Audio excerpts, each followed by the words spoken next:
ابھی ہمارا اس lock down میں سارے تقریباً خلیج کا اور شام کا ان ملکوں کا سفر ہوا. آپ عربوں کی میں سناتا ہوں. اردن جو ہے، اردن سعودی ہے، اردن ہے، لبنان ہے، یہ سب ملکوں کا سفر ہوا.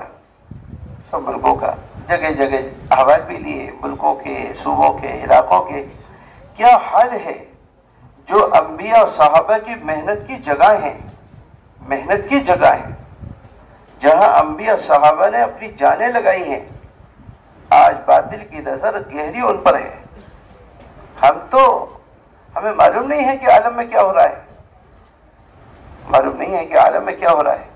ہم تو صرف خبروں کو سنتے ہیں، خبروں کو کوئی بھروسہ نہیں، اس لیے کہ جتنے آلات ہیں وہ سب ان کے قبضے میں ہیں، جو چاہتے ہیں وہ دیتے ہیں. لیکن حال یہ ہے آہستہ آہستہ عرب، جن کا معاشرہ، جن کی عورتوں میں حیا و پردہ، جن کے جوانوں میں، بوڑھوں میں توحید اور صفات و خوبیاں جن کے اندر بھری ہوئی تھی، ایسا ایسا وہ توحید سے نکل کر شرک میں آ گئے.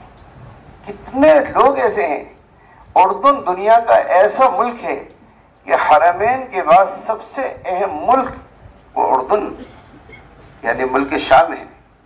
36,000 صحابہ کی قبریں ہیں، وہی اصحاب کہف ہیں، وہی قوم لوط کی بستی، اور وہی شعیب علیہ السلام کا گھر اور ان کا قبر. وہی موسیٰ علیہ السلام اگر تشریف لائے تھے مصر سے تو اردن میں پہنچے تھے، اور یہی شعیب علیہ السلام کا مکان. اور وہیں بڑے بڑے اجل صحابہ میں حضرت معاذ بن جبل، حضرت عبداللہ حضرت زید بن حارثہ، اور حضرت جعفر، اور حضرت عبداللہ ابن رواحہ، حضرت ابو عبیدہ، بڑے بڑے صحابہ یہاں موجود ہیں. حضرت معاذ بن جبل علم کے سمندر، علم کو حلال حرام کے اعتبار سے سب سے زیادہ جاننے والے، اللہ کے رسول نے ان کی قبر کے قریب میں ایک کتوہ لگا ہوا ہے، وہاں لگا ہوا ہے، ان کا بورڈ لگا ہوا ہے. بورڈ پہ ان کی جو رسول اللہ علیہ وسلم نے فضائل و مناقب بیان کیے ہیں، اور جو ان کی تاریخیں ہیں وہ تاریخیں لکھی بھی ہیں. کیسے بلا سکتے ہیں؟ اس کی لکھا ہے کہ اللہ کے رسول صلی اللہ علیہ وسلم نے ان کو کیا کہا. اللہ کے رسول نے فرمایا واللہ یا معاذ انی لأحبک فی اللہ، اے معاذ میں اللہ کے لیے تم سے بڑی محبت کروں. اور حلال حرام کو سب سے زیادہ جاننے والے، اور محنت کرتے کرتے مدینہ چھوڑا اور محنت کرتے کرتے یہاں آئے. کئی ملک ان کے ہاتھ پر فتح ہو گئے. 33 سال کی عمر میں انتقال ہو گیا. 33 سال میں عالم الناس بھی بن گئے، اور 33 سال میں ملک فاتح بھی بن گئے. ملک فاتح بھی بن گئے. حضرت ابو عبیدہ جو اس امت کے امین ہیں، ان کی قبر وہیں. پورا ملک شام ان کے ہاتھ پر فتح ہوا. اور جب طاعون کی بیماری آئی تو وہ اس بیماری کے اندر جو ہے اللہ کو پیارے ہو گئے. حضرت عمر رضی اللہ تعالیٰ کا خط آیا کہ مجھے معلوم ہوا ہے کہ ایسے سے حالات ہیں، جیسا آپ میرا خط پڑھو ایسے ہی آپ شام سے میرے پاس آ جاؤ. طاعون کی بیماری چلی ہوئی تھی، بڑے بڑے صحابہ اس کی نظر ہو چکے تھے. بڑی تعداد صحابہ کی طاعون کی بیماری میں جو ہے دنیا سے منتقل ہو گئی، اللہ کو پیارے ہو گئے. وہ خط عصر و مغرب کے بیچ میں ملا. کہنے لگے، اسے خط کو پڑھتے رہے، ہنستے رہے. کہنے لگے شہادت کی تمنا کرتا تھا، آج شہادت کا موقع آیا ہے تو امیر المومنین شہادت سے روک کر مجھے اپنے پاس بلانا چاہتے ہیں، شہادت سے روک کر مجھے اپنے پاس بلانا چاہتے ہیں. اور خط لکھوایا کہ میں تو انہی کے ساتھ رہنا چاہتا ہوں. کون ہے؟ امت کے ایک. فرمایا اللہ کے رسول نے ہر نبی کا ایک امین ہوتا ہے. میرا امین کون؟ حضرت ابو بیٹا. اللہ کہا کہ میں تو انہی کے ساتھ رہنا چاہتا ہوں. تو امیر المومنین نے دوسرا خط لکھوایا کہ جاؤ ان کو خط لکھو کہ ایسا ہے اگر وہ انہی کے ساتھ رہنا چاہتے ہیں تو اپنی قیامگاہ کسی اونچی جگہ پہ بنائیں جہاں سے آب و ہوا اچھی ملتی رہے. تو امیر المومنین کا خط پڑھ کر ایک صاحب کو حکم دیا کہ آپ کسی پہاڑی پر جگہ دیکھ کر آؤ. وہ ہمت نہیں کر سکے، بیماری لاحق ہو چکی تھی، ہمت نہیں کر سکے. خود ہی جو ہے سواری لی، سواری کے رکاب پر قدم رکھا، جیسے دوسرا رکھا بیماری ان کو بھی لاحق ہو چکی تھی۔ بیمار ہوتے ہوتے ہوتے معاذ ابن جبل کو اپنی جگہ امیر بنایا اور اتنے میں اللہ کو پیارے ہو گئے۔ یہ خبر معاذ ابن جبل کو لگی کہ حضرت ابو عبیدہ نے امارت آپ کی طرف منتقل کر دی ہے۔ کہنے لگے، وہ دعا میں مشغول تھے اور کہا، اے اللہ، تیرے نبی نے جس بیماری کی خبر دی ہے، تیرے نبی نے جس بیماری کی خبر دی ہے کہ جو اس بیماری میں جو ہے یعنی جس کو اس بیماری میں موت آئے گی وہ شہید ہوگا، اے اللہ اگر وہی بیماری ہے تو میں آپ سے شہادت چاہتا ہوں، اے اللہ مجھے میرے بیوی بچوں کو قبول کر لے۔ بس دعا، ہاتھ نیچے نہیں آئے تھے، اتنے میں بیماری ان کو بھی لاحق ہوئی، اور وہ بھی اور ان کا بیٹا عبد الرحمن اور دو بیویاں، دونوں کے دونوں، تینوں چاروں، یہ دونوں چاروں کے چاروں اسی وقت جو ہے اللہ کو پیارے ہو گئے۔ معاذ بن جبل کی قبر جہاں ہے ان کے برابر میں ان کے بیٹے عبد الرحمن کی قبر، اور قریب کے قبرستان میں دونوں بیویاں ایک ہی قبر میں آرام فرمائے۔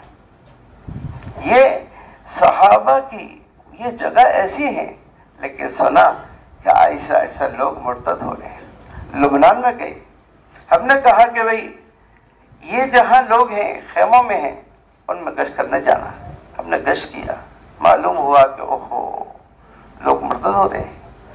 کوریا سے مختلف ملکوں سے لوگ آئے ہوئے ہیں اسلام سے نکالنے کے لیے، اور ان کے ساتھ عورتیں ہیں، بچے ہیں، بوڑھے ہیں، جوان ہیں، مال ہے، سب ہے، مال دیتے ہیں، چیزیں دیتے ہیں، اور چیزیں دے کر اپنی بات سمجھاتے ہیں۔ عورتیں عورتوں میں محنت کر رہی ہیں، بچے بچوں میں محنت کر رہے ہیں، بوڑھے بوڑھوں میں محنت کر رہے ہیں، جوان جوانوں میں محنت کر رہے ہیں۔ آپ یقین جانیے کہ بچوں کو ہم نے اپنی آنکھوں سے دیکھا کہ عصر کے بعد جب دھوپ چلی جاتی ہے تو وہ بچے عرب بچوں کے ساتھ کھیلتے ہیں، اور کھیلتے کھیلتے اپنا دین سمجھاتے ہیں، کھیلتے کھیلتے اپنا دین سمجھاتے ہیں اور اپنی باتیں کہتے ہیں، اور آخر میں چاکلیٹ دیتے ہیں۔ ایسا ایسا بچے، ان کی ذہنیت بدلنی شروع ہو گئی، فکر بدلنی شروع ہو گئی، دل بدلنا شروع ہو گیا۔ وہ بچے اپنے ماں باپ کو سمجھاتے ہیں، اور جب خالی گھر دیکھتے ہیں تو عورتیں گھروں میں اتر جاتی ہیں، عورتیں جو ہے چیزیں لے کر اور ان کو اپنی بات سمجھاتی ہیں۔ ایسا ایسا عورتیں بدلنی شروع ہو گئی۔ جوانوں کو کھلا پلا کر دوسرے کاموں میں لگا کر جوانوں کو بدلنا شروع کر دیا۔ آہستہ آہستہ کتنے گھرانے ایسے ہیں جو مرتد ہو چکے، صرف مرتد نہیں ہوئے، وہ اپنے دین کا داعی بناتے ہیں، اور اپنے دین کا داعی بنا کر کہتے ہیں جس چیز کی ضرورت پیش ہو، عورت کی ضرورت ہے عورت دیں گی، آپ کو دولت کی ضرورت ہے دولت دیں گی، جہاں گاڑی کی ضرورت ہے گاڑی لے کے جاؤ، وہاں اپنا کام کرو، ایسا ایسا لوگوں کو اپنا بناؤ۔ میرے دوستوں بزرگوں، اب عرب جو توحید پرست ہے یہ کون ہے؟ یہ صحابہ کی نسلیں ہیں۔ ہم نے پوچھا یہ کہاں سے؟ فرمائے خالد بن ولید رضی اللہ تعالیٰ عنہ کی اولاد میں ہے۔ کتنا بڑا احسان ہے صحابہ کا، ہمارے محسن ہیں، قرآن حدیث ملا ان کی برکت سے، دین ملا ان کی برکت سے، ایمان اسلام ملا ان کی برکت سے، محسنین کی اولاد کا یہ حال ہے۔ کہنے لگے یہ حضرت خالد بن ولید رضی اللہ تعالیٰ کی اولاد میں ہیں۔ فرمایا یہ دوسری جگہ جانا ہوا، فرمایا کہ یہ حضرت ابو ذر غفاری رضی اللہ عنہ کے خاندان میں ہیں۔ بعض خیمہ والوں نے بتایا کہ ہم تو رسول اللہ صلی اللہ علیہ وسلم کے خاندان میں ہیں۔ یہ حال، یہ ایسا نہیں ہے کہ ہم سنی سنائی بات کریں، ہم لوگ خود گئے ان کے پاس کہ آپ کس کے خاندان میں ہو؟ کہ جی ہمیں تو حضرت ابو ذر غفاری کے خاندان میں، تو ان کے خاندان میں ہمارے پاس سلسلہ ہے۔ حضرت خالد بن ولید کی قبر کیونکہ ملک شام میں ہے، ملک شام میں ہے۔ حضرت ابو ذر غفاری رضی اللہ عنہ جو ہے وہ ملک شام کے تھے۔ یہ قبیلہ جو ہے ملک شام کے راستے میں پڑتا تھا، جسے آپ نے سنا ہوگا فضائل اعمال میں حضرت شیخ الحدیث مولانا زکریا صاحب نے لکھا ہے کہ جب ایمان لینے کے لیے آئے تھے تو حضرت عباس نے یہ کہہ کر چھڑایا تھا، لوگوں تمہارا ملک شام کا راستہ بند ہو جائے گا، یہ وہاں پڑتا ہے، کیسے جاؤ گے؟ تو ان کے اولاد وہاں، اور حال یہ، اور یہ ایک ملک میں نہیں، یہی حال دوسروں کا ہے۔